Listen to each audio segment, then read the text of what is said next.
جب فرعون مصر کا سامنا دین مزاحد کے باپ حضرت ابراہیم علیہ السلام سے ہوا، فرعون نے آپ کی بیوی حضرت سارہ کو اپنے دربار میں کیوں بلایا؟ حضرت سارہ نے اس ظالم بادشاہ سے اللہ کی پناہ مانگی تو فرعون کا کیا انجام ہوا؟ سارہ علیہ السلام کا یہ مشہور واقعہ ہمیں کیا سکھاتی ہے؟ اللہ کے پیغمبروں، ولیوں اور نیک لوگوں کو اللہ ہمیشہ آزماتا ہے اور پریشانیوں سے دو چار کر کے انہیں اعلیٰ مقام عطا کرتا ہے۔ ان آزمائش اور امتحان سے نہ صرف اللہ کے پیغمبر بلکہ ان کے اہل خانہ اور ان کی اولادیں بھی گزرتی ہیں جو نبوت کے مقدس مشن کا حصہ ہوتے ہیں۔ ایسی ہی ایک آزمائش اور امتحان بھرا ایک واقعہ ابراہیم علیہ السلام کی بیوی حضرت سارہ علیہ السلام کا ہے۔ دراصل جب بابل میں نمرود نے حضرت ابراہیم علیہ السلام کو آگ میں ڈالا تو آپ صحیح سلامت آگ سے محفوظ ہو گئے، اور نبوت کی یہ کھلی دلیل دیکھ کر حضرت ابراہیم علیہ السلام کی قوم کے کچھ لوگ آپ پر ایمان لے آئے۔ اللہ نے آپ کو ہجرت کا حکم دیا، لہٰذا ابراہیم علیہ السلام بابل سے ہجرت کر کے حران پہنچے۔ حضرت ابراہیم علیہ السلام کو اب مصر کی جانب ہجرت کا حکم دیا گیا۔ چنانچہ ہجرت کے دوران سفر میں ایک مشہور شہر جس کا نام خزان واضح تھا، وہاں آپ نے قیام کیا۔ ایک صبح آپ نے وہاں دیکھا کہ سب لوگ محل کی طرف جا رہے ہیں۔ ابراہیم علیہ السلام نے کہا کہ یہ سب لوگ کہاں جا رہے ہیں؟ تو لوگوں نے بتایا کہ یہاں کی مشہور شہزادی نہایت ہی خوبصورت ہے اور 7 ملکوں کے شہزادے اس کے لیے رشتہ لے کر آ رہے ہیں، جسے وہ پسند کرے گی اس سے اس کی شادی کر دی جائے گی۔ روایت ہے کہ اس شہزادی کی حسن کی شہرت بے انتہا تھی۔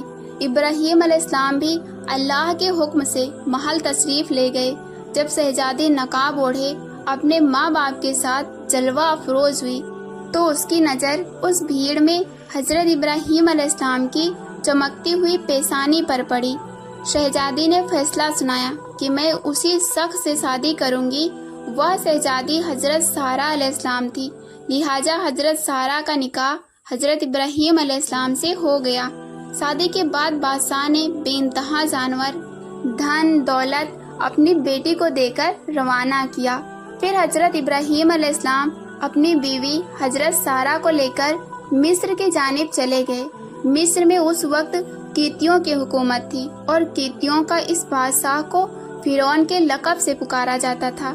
اس وقت عمر بن امرتی القیس وہاں کا فرعون تھا جو نہایت ہی عیاش، ظالم اور جابر تھا۔ کسی نے بادشاہ کو بتایا کہ ہمارے شہر میں ایک وفد آ رہا ہے جس کے ساتھ ایک حسین و جمیل اور خوبصورت عورت ہے۔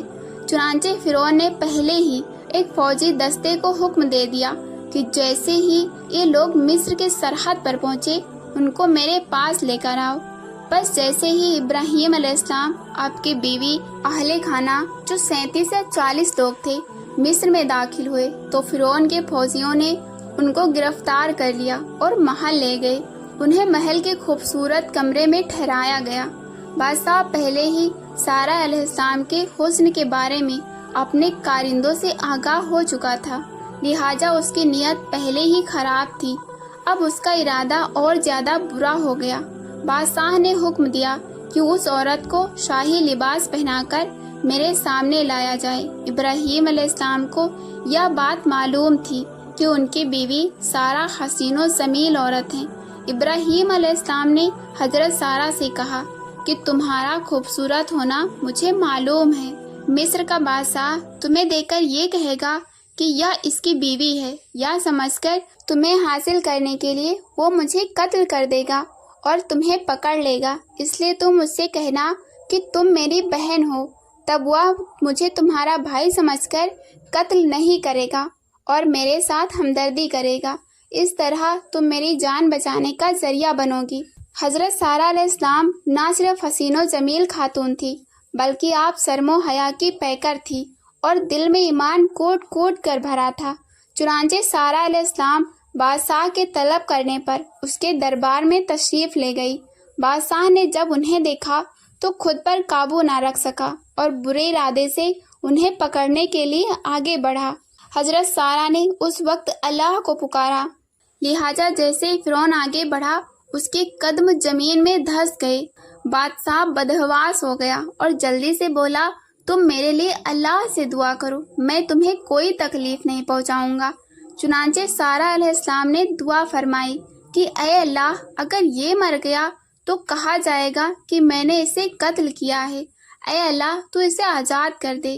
اس دعا کے بعد اللہ نے اسے آزاد کر دیا، لیکن جیسے ہی زمین نے اس بادشاہ کو چھوڑا تو وہ دوبارہ سارہ علیہ السلام کی طرف بڑھنے لگا۔ لہٰذا حضرت سارہ نے پھر سے دعا کی کہ اے اللہ، مجھے اس کافر کے ناپاک ارادے سے محفوظ رکھ۔ چنانچہ وہ پھر سے کانپا اور اس کے پاؤں زمین میں دھس گئے۔ بادشاہ پھر سے معافی مانگنے لگا تو حضرت سارہ نے پھر سے وہی دعا کی اور بادشاہ اس دفعہ بھی عذاب سے بچ نکلا۔ لہٰذا بادشاہ سمجھ گیا کہ یہ کوئی عام خاتون نہیں ہے۔ اس نے توبہ کر لی اور حضرت سارہ کو عزت اور احترام سے رخصت کر دیا، یہاں تک کہ اس نے ایک خادمہ جس کا نام حاجرہ تھا اسے بھی حضرت سارہ کو پیش کیا۔ حضرت سارہ حاجرہ کو ساتھ لے کر ابراہیم علیہ السلام کے پاس تشریف لائی تو دیکھا کہ آپ نماز میں مصروف ہیں۔ فارغ ہو کر آپ علیہ السلام نے بیوی سے سوال کیا کہ کیا ہوا؟ سارہ علیہ السلام نے جواب دیا کہ اللہ نے کافر کے مکر کو رد کر دیا اور فجر کی برائی کو اس کے سینے میں دفن کر دیا۔ اس واقعے کے بعد حضرت ابراہیم علیہ السلام اور سارہ اور حاجرہ اپنے اہل خانہ کو لے کر دوبارہ فلسطین منتقل ہو گئے۔ روایت ہے کہ ایک لمبا عرصہ گزر جانے کے بعد جب 85 سال کی عمر میں ابراہیم علیہ السلام کی یہاں بیوی سارہ سے کوئی اولاد نہ ہوئی تو حضرت سارہ نے خود ابراہیم علیہ السلام سے کہا کہ آپ حاجرہ سے شادی کر لیں کہ شاید اللہ تعالیٰ انہی کے ذریعے سے اولاد عطا فرما دے۔ چنانچہ ایسا ہی ہوا اور نکاح کے بعد حضرت حاجرہ حاملہ ہو گئی اور اسماعیل علیہ السلام کی پیدائش ہوئی۔ اللہ نے کچھ عرصے بعد حضرت سارہ کی دعا بھی سن لی اور ان کے یہاں بھی ایک اولاد ہوئی جن کا نام اسحاق علیہ السلام رکھا گیا۔ ان دنوں حضرت ابراہیم علیہ السلام کی عمر 100 سال تھی اور سارہ علیہ السلام کی عمر 90 برس کی تھی۔ حضرت ابراہیم علیہ السلام نے حاجرہ اور بیٹے اسماعیل کو مکہ مکرمہ منتقل کر دیا اور اسماعیل علیہ السلام کی نسل سے ہی عرب قبائل وجود میں آئے اور امام الانبیاء محمد صلی اللہ علیہ وسلم انہی قبیلوں میں پیدا ہوئے، جبکہ اسحاق علیہ السلام کے بیٹے یعقوب علیہ السلام سے بنی اسرائیل وجود میں آئے۔ اور اگر آپ کو یہ ویڈیو اچھی لگی ہو تو چینل کو سبسکرائب کر لیجئے اور کمنٹ کر کے بتائیں کہ آگے کس ٹاپک پر ویڈیو بناؤں۔